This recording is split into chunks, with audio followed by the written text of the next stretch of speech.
Thank you very much for inviting me here today.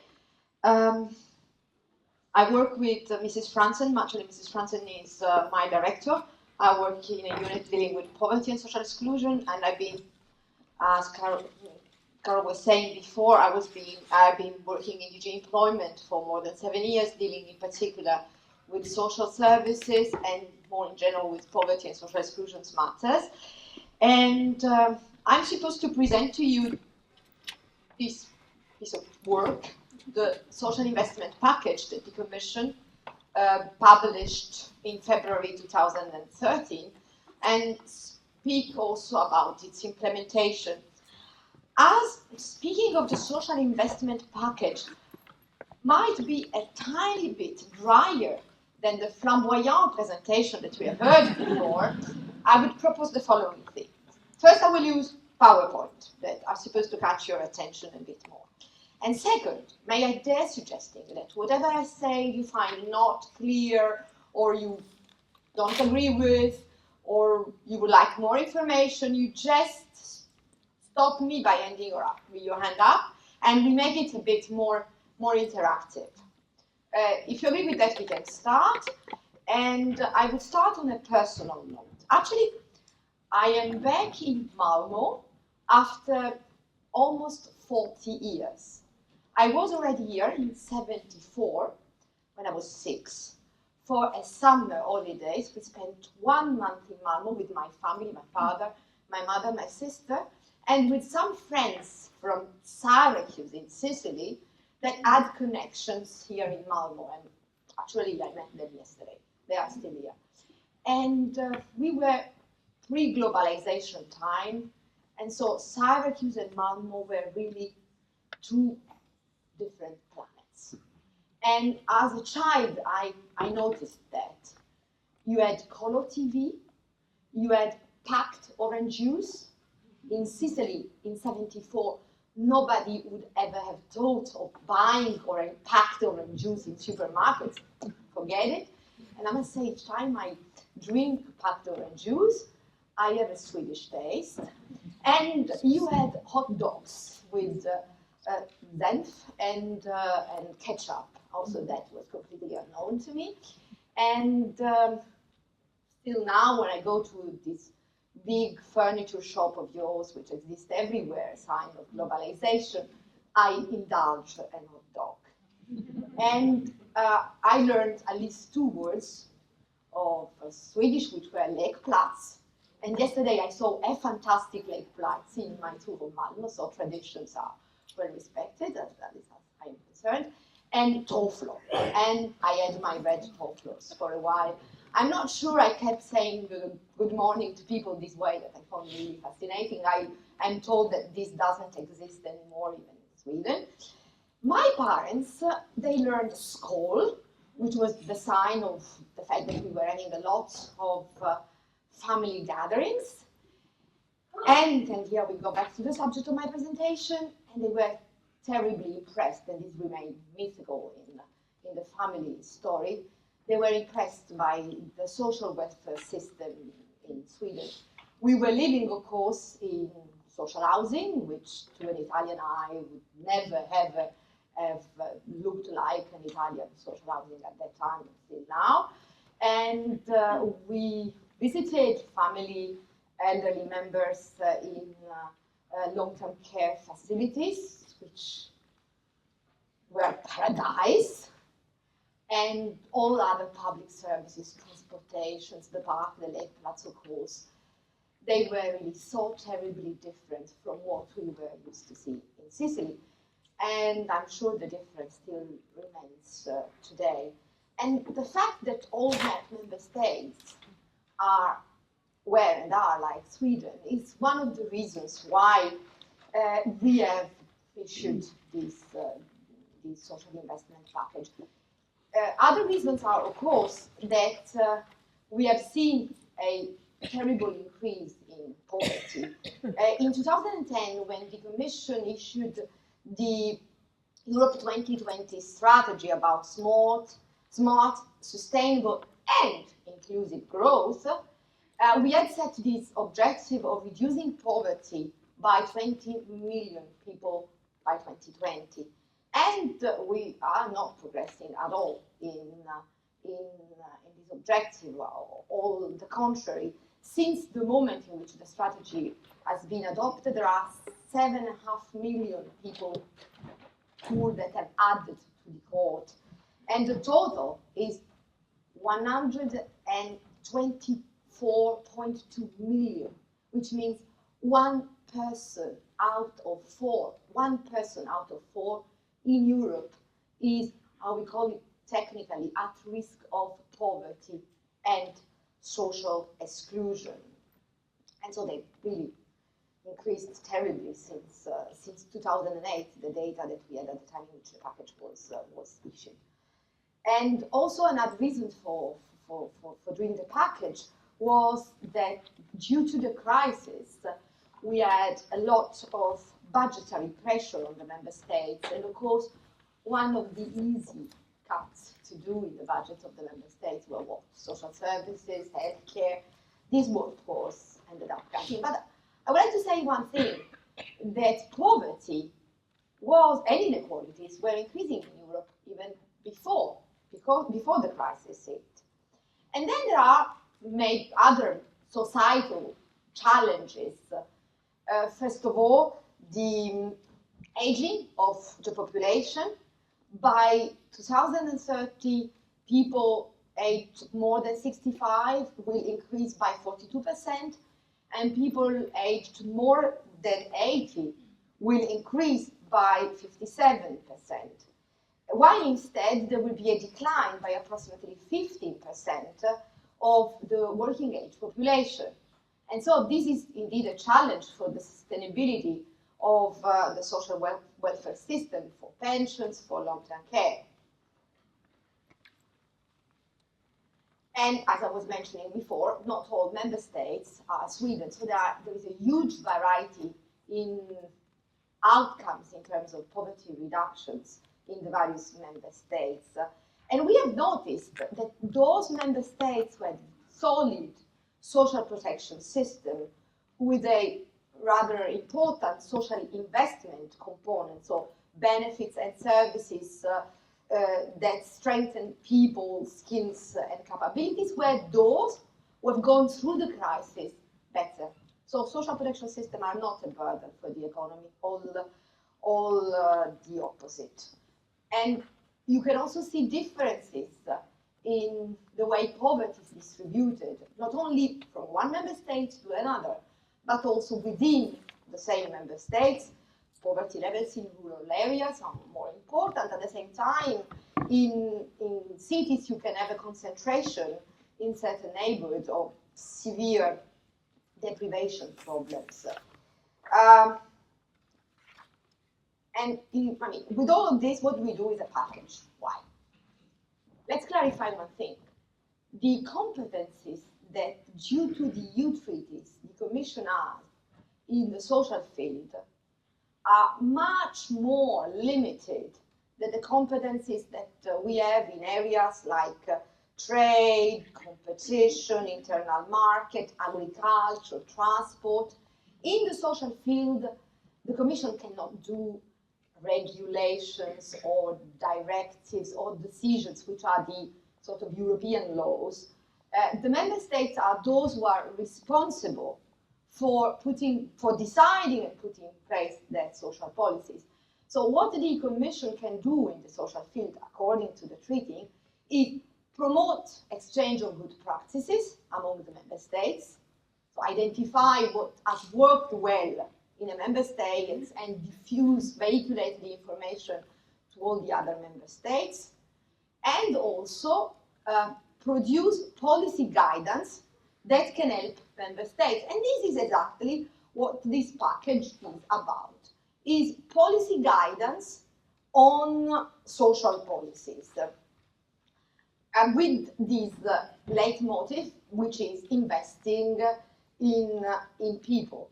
And you might be surprised, if we look at the social expenditures of member states, look at mine. The big bulk of social expenditures in Italy go to pensions. which makes it very unredistributive, because of course you earn more money, you get higher pensions according to how much you learned before, and you don't have, you don't have enough money for social services, for benefits which can be inclusive, activating, etc. So the call that we are making to the member states with the social investment package is to put more money in social investment, and also to try to improve the sustainability of the social protection systems. And we have three strengths in the social investment package. First of all, call for early and preventative intervention. Second, call for the joining up of adequate benefits and enabling services. And third, as I was saying before, improve the efficiency and effectiveness, because we have seen that member states that have the same level of social expenditures in terms, for instance, of GDP, they then end up with different results in terms of reduction of poverty. So some member states are definitely doing with the same resources better than others. And we wanted to understand why this happens. So let's go through this first trend, which is investing early and preventatively, in order to ensure that people live up to their capacities, their potential, their hopes in life. And of course, the first trend for this type of policies, what we had before, is policies that are addressed to the children.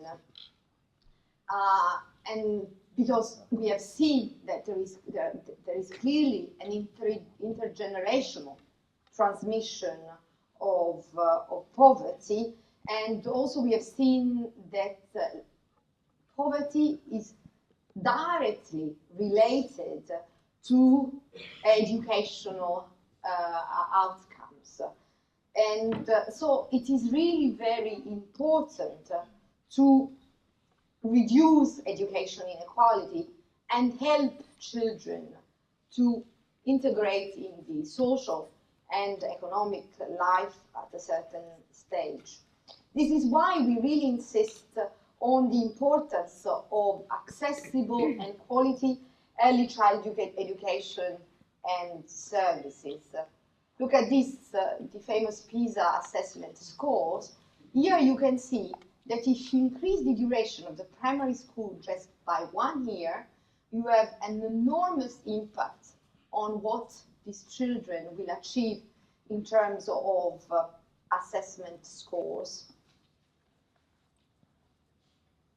And of course, early childhood education and care, so childcare, is not only important for children, but is also important for women, because we have seen that there is really a direct relation between the share of children aged between 0 and 3, which are in formal childcare, and the employment rates of families, of women with children. So the more you have childcare services, the more you give a chance to a mother to work. Our messages are not just about early childhood education and care, but are also about how the education systems should be organized, and to avoid, for instance, segregation at school. And we have data from the agency which deals with fundamental rights that prove that, for instance, children with migrant backgrounds, how did you say, migrant experiences, in some member states, they ended up, and also in the one in which I live now, Belgium, they also end up in classes which happen to be just highly populated by children with background with migrant experience, and the same goes for children from Roma background, in some member states, strangely enough, they are checked to have educational problems at an early stage, as we were saying before, and they end up in segregated different strands of education. And it happens much more than we can imagine. We had a Roma stagiaire in our unit last year, and she told us she had gone through secondary school and then university school, and she had started in segregated only Roma classes. And I couldn't believe that in 2013 I was sitting near to a person which in civilized Europe had gone to segregated classes. It just didn't sound possible. And it is reality. And it was not reality the 15 years before when she started school. It is reality. It is reality today. Also work on preventing early school leaving. Why?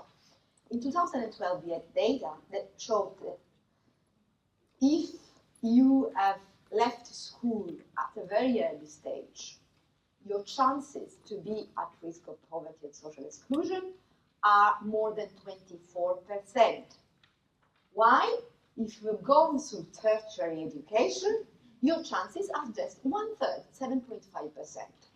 So it is really important to fight early school leaving. And if you want to look at it from an economic point of view, it is much easier and less costly to intervene at this stage than to address poverty and labor market exclusion when these young people are in adulthood. And we have also this youth guarantee scheme, which was inspired, of course, by the experience of the Nordic countries, which has now become a really very important policy for the Barroso Commission, and will be the same for the Juncker Commission, which has particularly put forward the problem of youth unemployment, which is exploding in many member states, even as I've noticed, I checked the figures yesterday night, even in Sweden. Then we have also active aging strategy, which is also an important part of early and preventative policy, because you can help elderly people, first of all, by insisting on the working environment so that it is adapted to elder workers so that they can stay longer in employment. And also you can have preventative policies that will avoid people to end up too early in institution. Also, the institutionalization has been an important strand of our policy for long years. The institutionalization also for children. In some member states, there is really a huge problem of very big institutions in which children without families are, instead of small and more helpful environment, with then very huge problems later, but also early institutionalization for elderly people, which disconnect these people from their community. And also policies for health preventions can help people to improve their quality life, prevent the risk of disability, and reduce the need of having them to refer to long-term care facilities.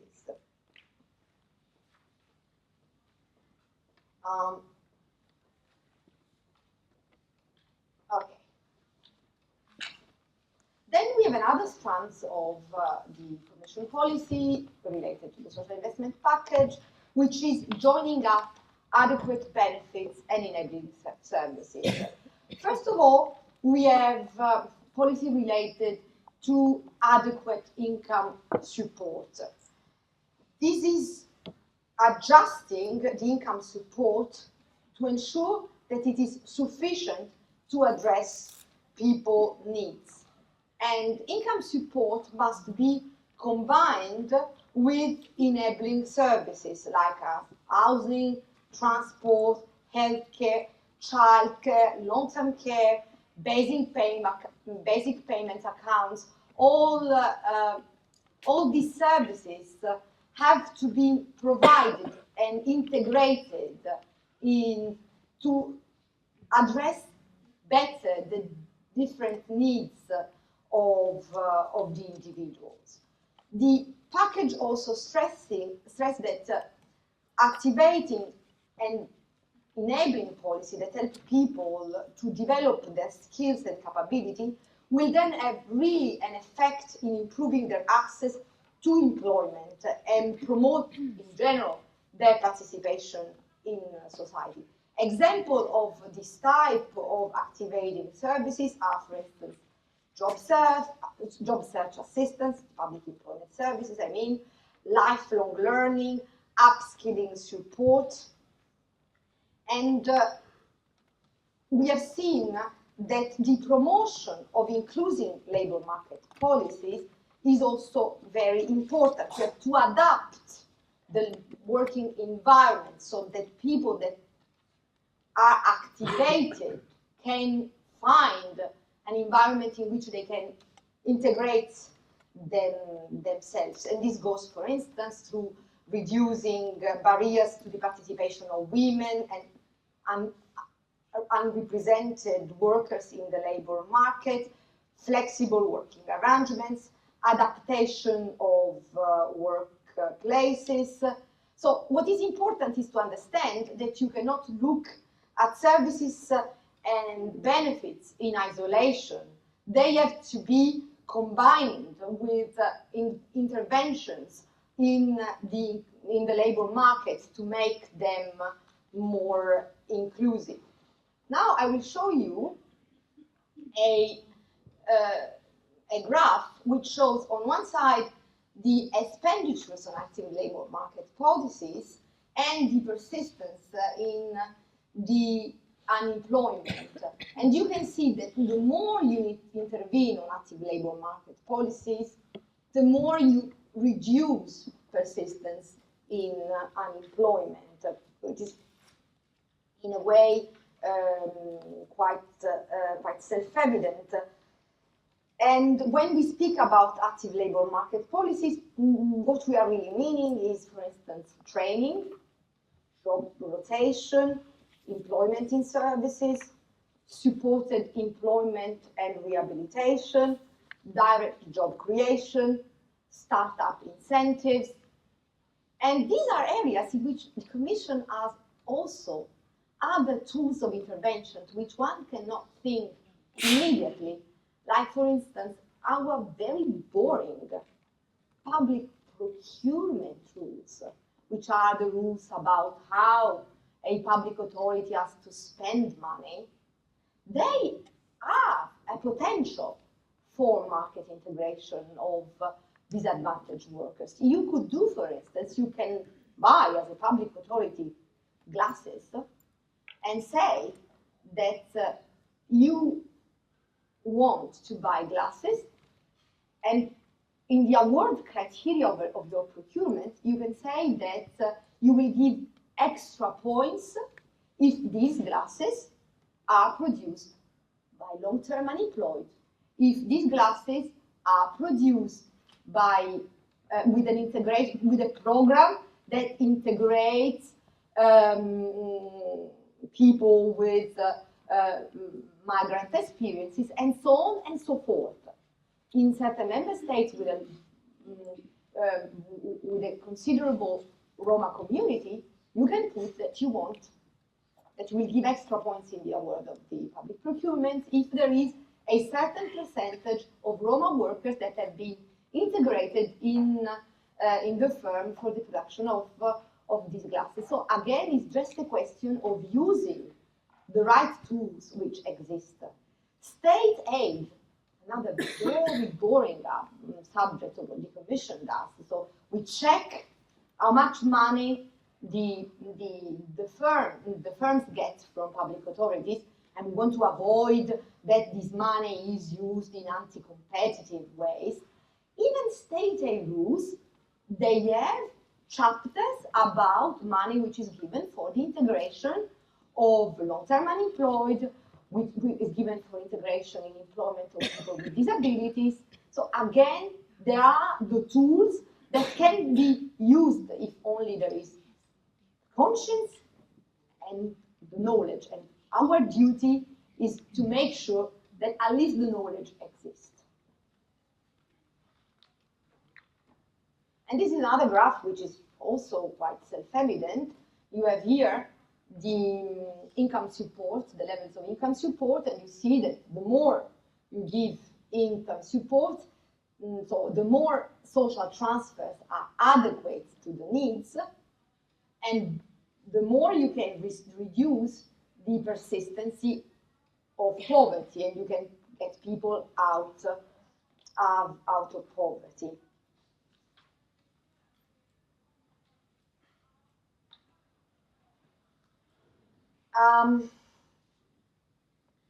And I'd like also to mention that when they tell you that the more you give income support to people, then there is not enough incentives to get them into employment, this is just false. This is not proved.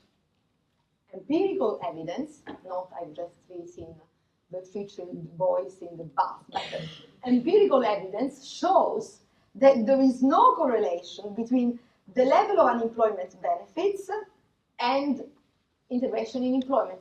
Unemployment benefits do not prevent the return into employment. If you want to look at this, this was published in the DG Employment, our services, they published an Employment and Social Development in Europe report, and the 2013 Employment and Social Development in Europe report looked at this issue and could argue that it is not true that there is a relation between unemployment benefits and preventing the return into employment.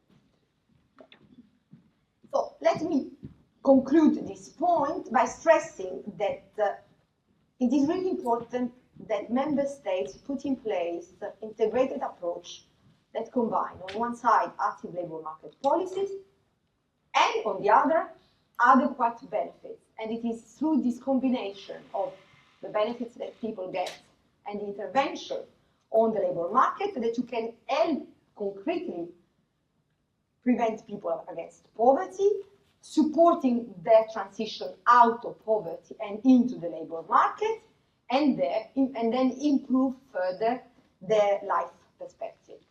I now will go to the third strand of the social investment package, which is the simplification of benefits.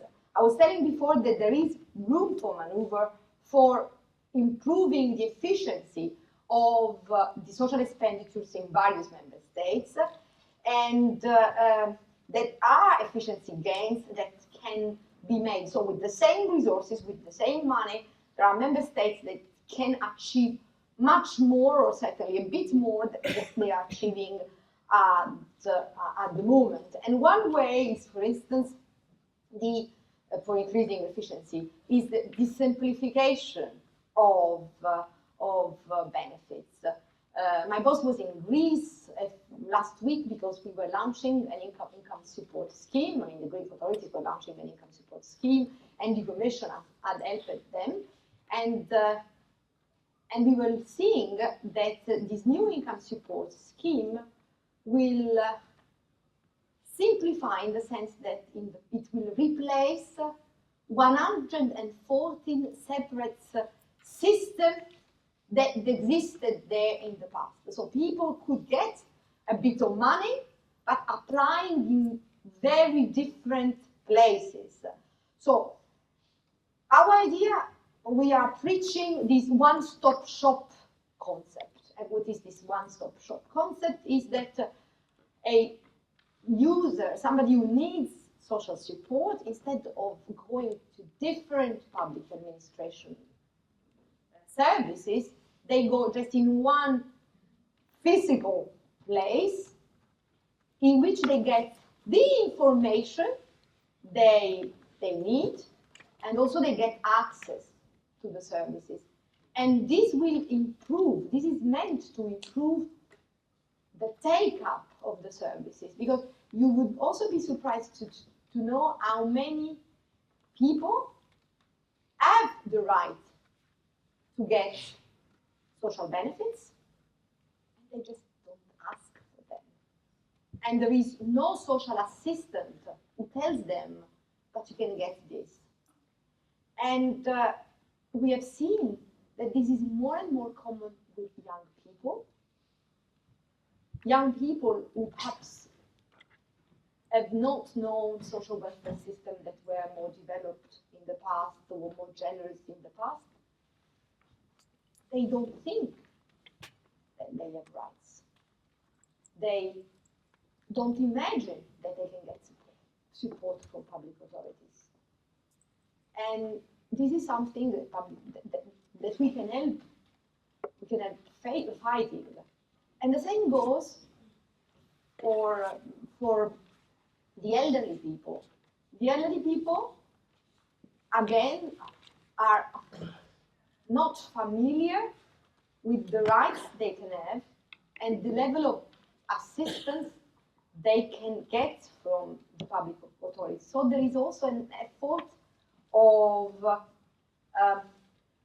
getting the information about rights and benefits to the potential beneficiaries. And when you reduce the need for multiple applications to various public services, you simplify access to the services, you improve the take-up, but you also improve the efficiency of these services. These services become less costly for the public authorities to provide. Then there is another aspect which is really important, is the connection with these incentives. If I'm a single mother who's unemployed, and as a single mother without any income, I get a certain number of services and benefits for free, then I might not be interested in getting an employment if this employment will give me an income that will make me lose the benefits I'm obtaining. So one way to avoid the disincentive effects is to reduce the income thresholds of means-tested benefits. So these benefits that you get only if your income is below a certain threshold.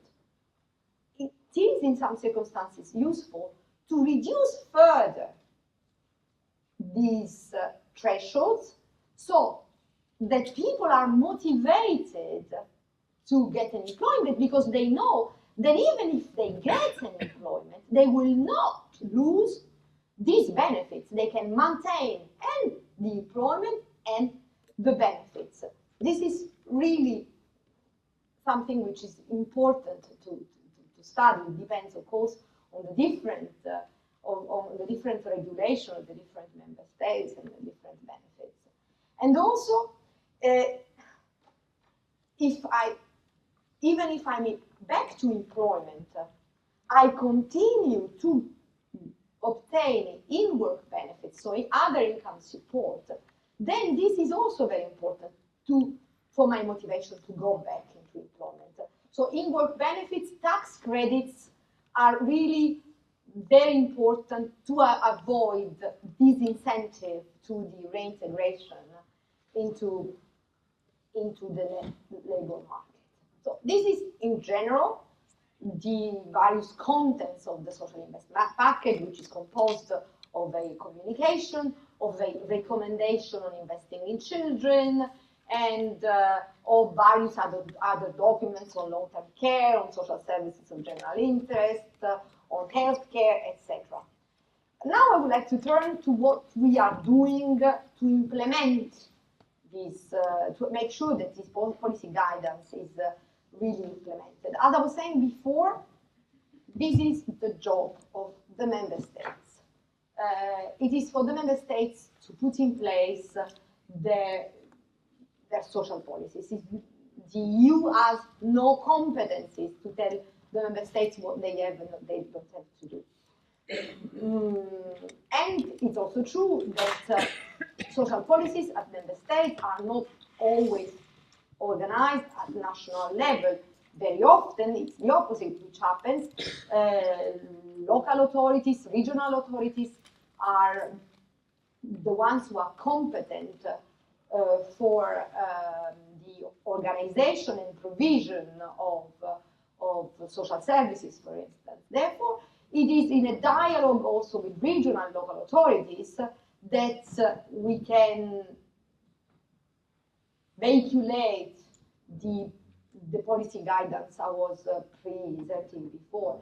And there are also other actors that we need to involve, for instance, NGOs and social enterprises and other actors of the private sector that are more and more involved in the provision, for instance, of social services.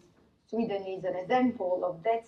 A few years ago, you published this, what we translated in English, the pro-choice legislation on social services, which got a lot of interest from other member states in the committee in which I work on social services. So the implementation depends very much on the different levels of responsibilities in the different member states.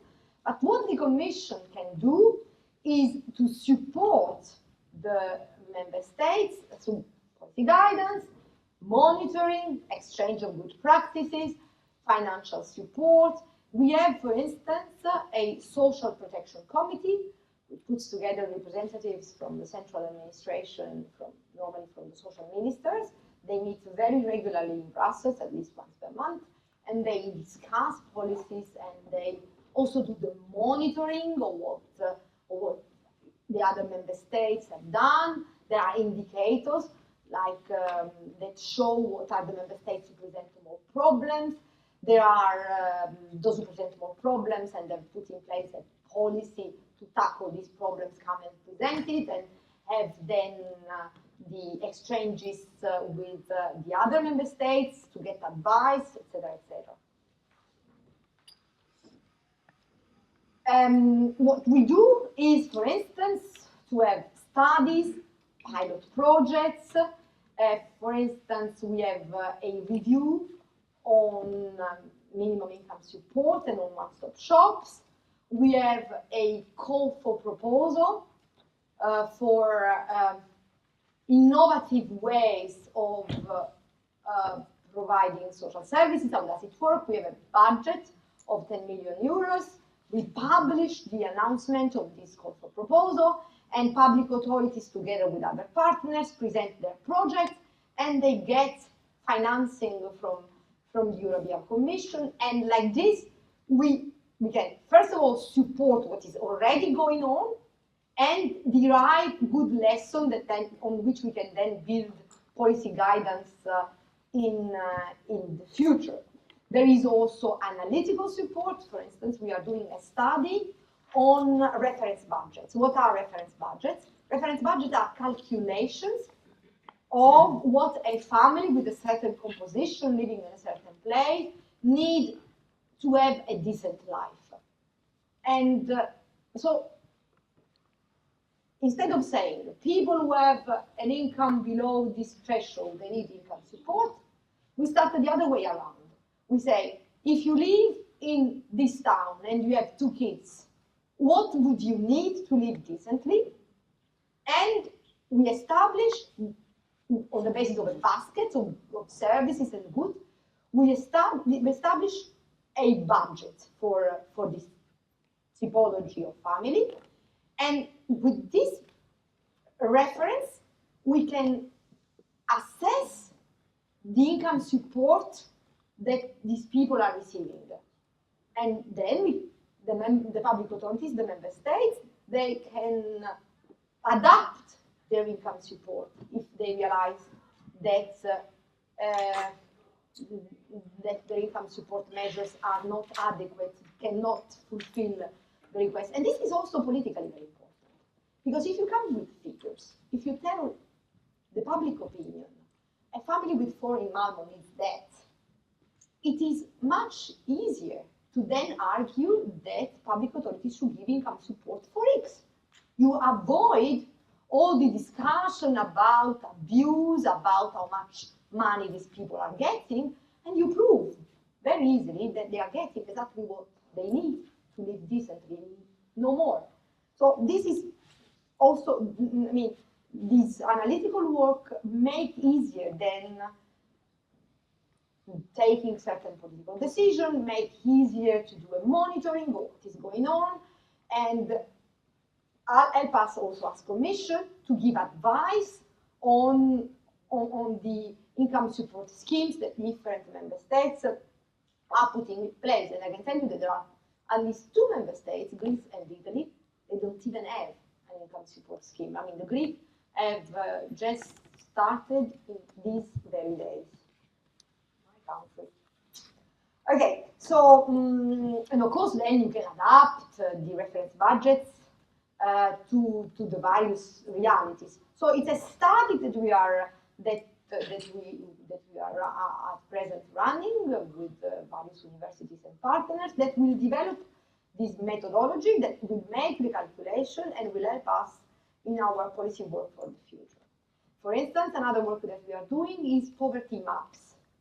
We are doing it with the World Bank. We are really mapping poverty in the different member states. So you can see where are the regions in which poverty is most. And so this helps understanding what are the local challenges and will enable then policymakers to identify where interventions should be particularly targeted. Another thing that we are doing, we are developing a knowledge sharing platform in which public authorities, service providers, academia can exchange about good practices on social policy. The general one is still in the process of being developed, but we have already one which is called EPIC, about investment in children. That one is already up and running, and it's a storage place for policy, for good policy practices, and it's also a place for exchange. Another powerful tool that we have is the EU funds.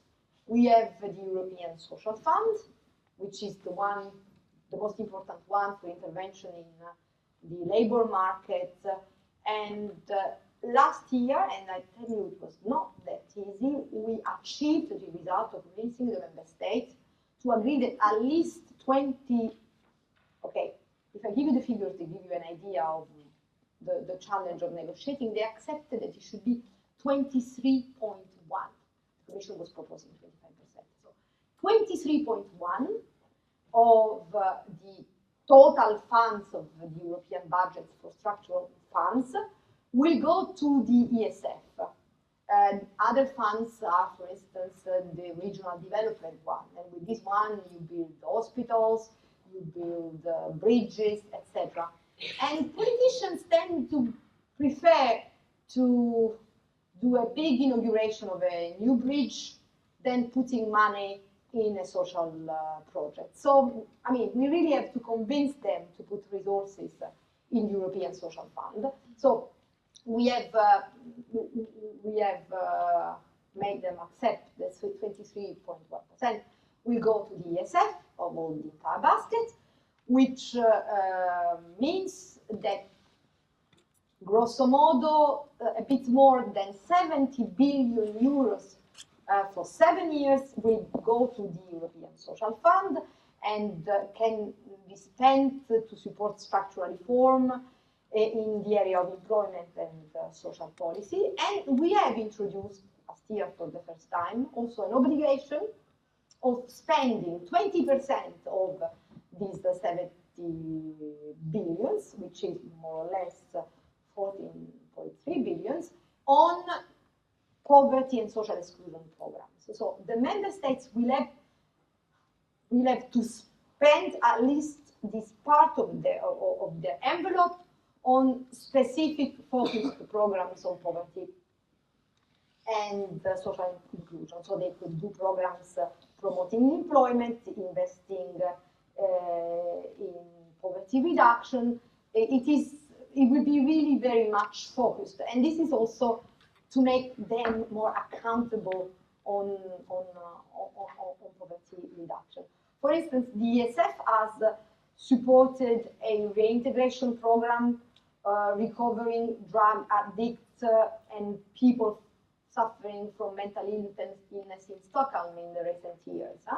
Also, Malmö has a program of integrated projects between the ESF and the Fund for Regional Development.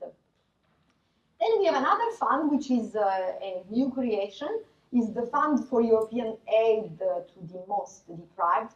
There you have 3.5 billion for the 7-year programmation time. And this is really a fund which will provide food, clothing, essential goods to children, to homelessness, to people, to homeless people. So it's really for very focused intervention and provision of assistance, of first assistance. This replaced a program that we had a long time ago about food that we were using. We have this agricultural policy that was creating then tons of buffer stocks of butter, for instance. And so there was a program which was using what had to be kept from the agricultural policy for distribution. This program at a certain moment was interrupted, and the FEAD is the continuation of this program.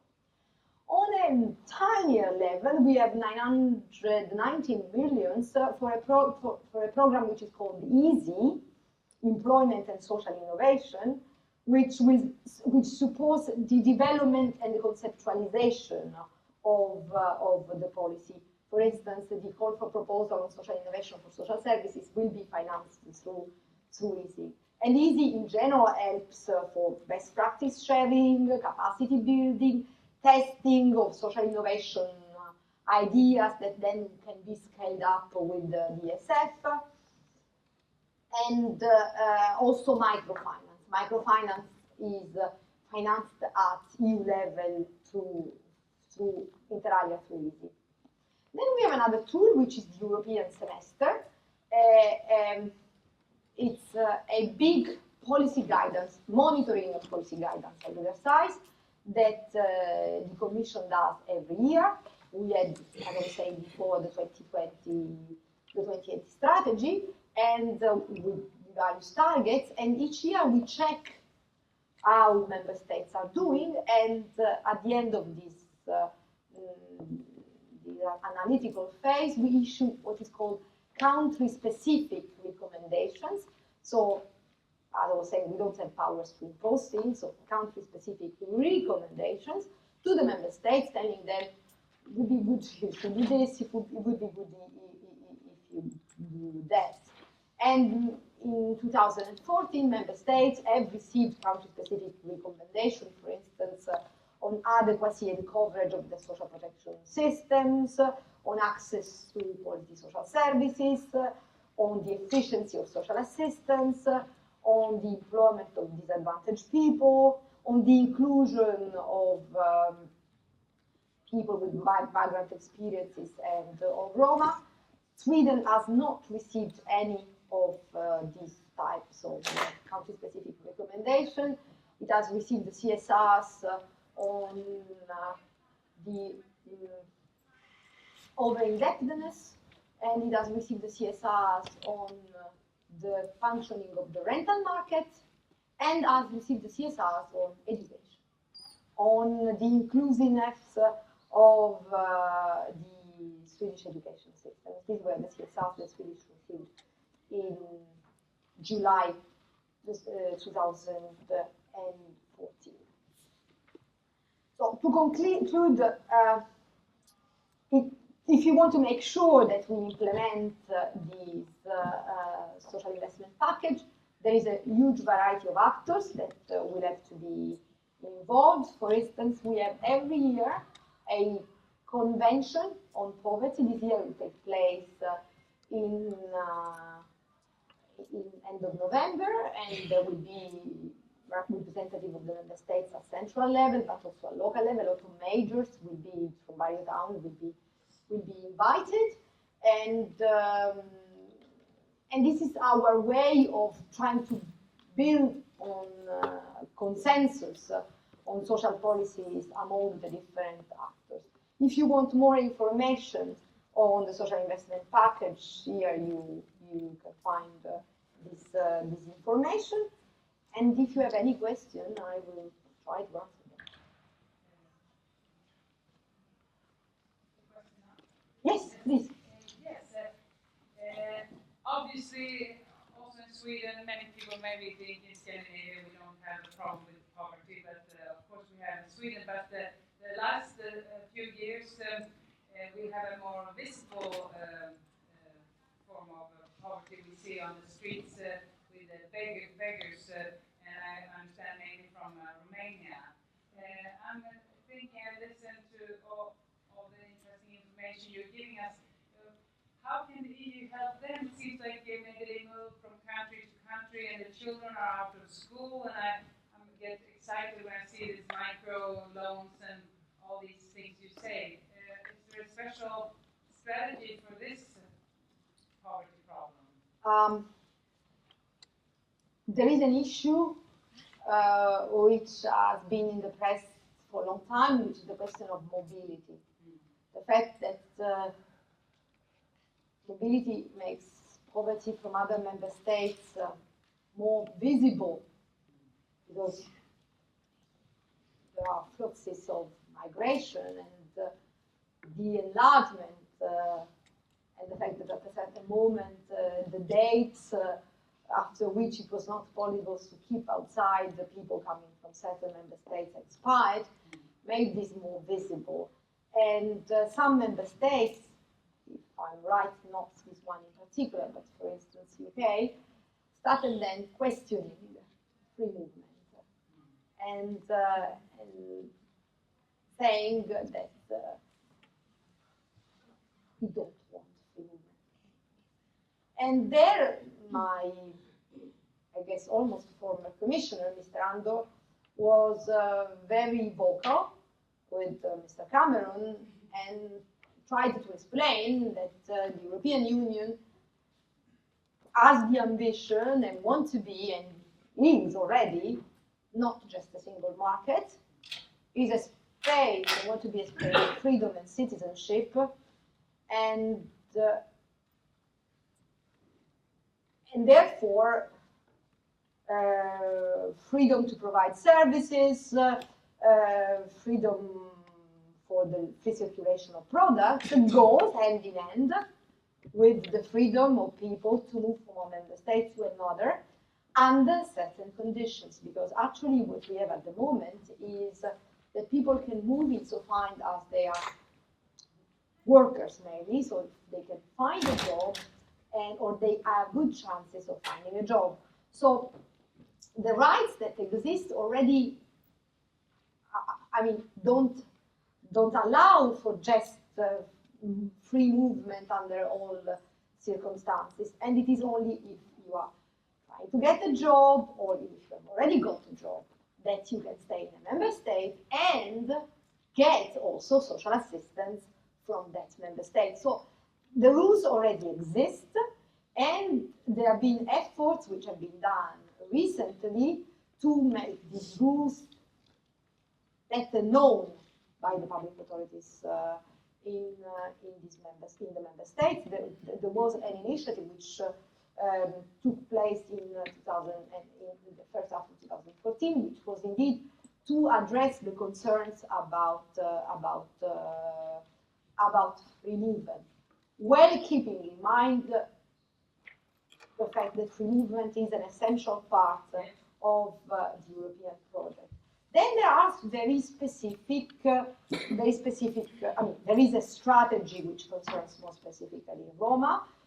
Member states are asked to develop Roma integration strategies that are then discussed at European, discussed and monitored at European level, and there is each year a document which is published by the Commission about the implementation of Roma integration strategies in the various member states.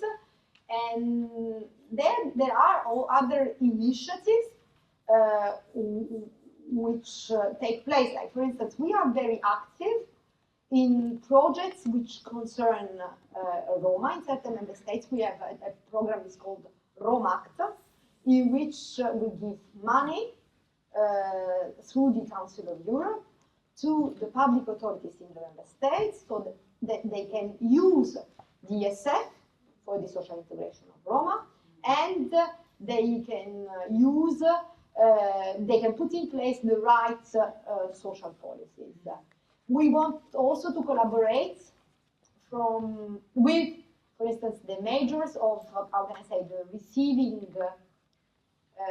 member states. We know about interesting initiatives of some majors in European towns that have, for instance, developed initiatives for promoting entrepreneurship in the emigration member states. The interest is, of course, not to incentive people to move, but to give them chances of economic development in Europe. So there are a lot of things which are done, again, with the fact that those who have to do the social policies are the member states. What we can do is provide financial support and provide policy guidance. The ESF has a specific investment objective related to it. Thank you. Is there anyone else who want to ask a question?